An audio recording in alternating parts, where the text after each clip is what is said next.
Hello दोस्तों, तो कैसे हैं आप सभी को मालूम होगा कि नेवी का स्टेज 2 चल रहा है। अभी किसी के एग्ज़ाम ख़त्म हो चुके हैं, किसी का एमआर का बाकी है, एसएसआर का ख़त्म हो चुका है। तो उसके बारे में बात करने वाला है। आप लोगों के मन में एक सबसे बड़ा डाउट चल रहा है कि भाई पीएफटी में जो बच्चे फेल हो चुके हैं या फिर मेडिकल में आउट हो चुके हैं तो उनका क्या होगा, यदि उनका आगे उन्हें सेकंड बेस में या थर्ड बेस में उन्हें मौका मिलेगा या नहीं मिलेगा, उसके बारे में मैं आपको आज सब कुछ बताने वाला हूँ। तो उसमें आपको कोई भी दूसरा वीडियो देखने की ज़रूरत नहीं पड़ेगी। तो सबसे पहले स्टेप बाय स्टेप बात करते हैं, ठीक है।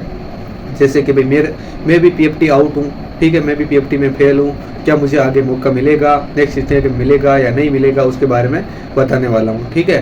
तो सबसे पहले बात करते हैं कि सबसे पहले हमारा रिजल्ट आउट हुआ था। रिजल्ट आउट होने के बाद में उसमें सबसे पहले क्लियरली मेंशन था कि भाई यू आर एलिजिबल फॉर तीनों इनटेक के लिए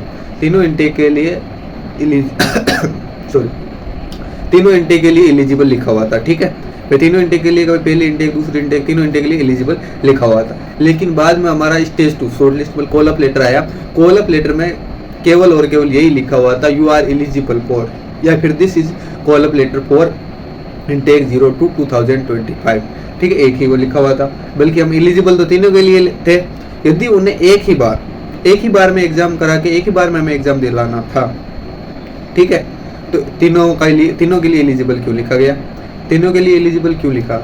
तो भाई तीनों के लिए एलिजिबल क्यों बताया गया, ठीक है। फिर भाई एलिजिबल बताया गया तो फिर एक ही बार फेज 2 दिलाना था, तो भाई एडमिट कार्ड तीनों का एक साथ आता, ठीक है, ये बात है। फिर एक बात और क्या है कि भाई हमें टाइम सबसे कम क्यों दिया गया? 19 को रिजल्ट आया था हमारा। 19 को रिजल्ट आने के बाद में 30 से वापस फेज 2 स्टेज 2 की प्रोसेस स्टार्ट हो चुकी थी। ये होने के बाद 10 दिनों के टाइम में लगभग किसी की प्रॉपर ढंग से रनिंग नहीं हुई, कोई भी तैयारी आगे की कर नहीं पाया।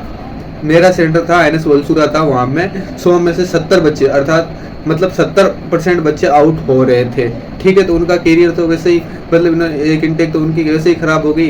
यदि उन्हें आगे चांस नहीं दिया जाएगा तो उनका क्या मतलब है फिर, या फिर अगले इनटेक वालों को फिर 20-25 दिन दिए जाएंगे, ठीक है, ये बात है।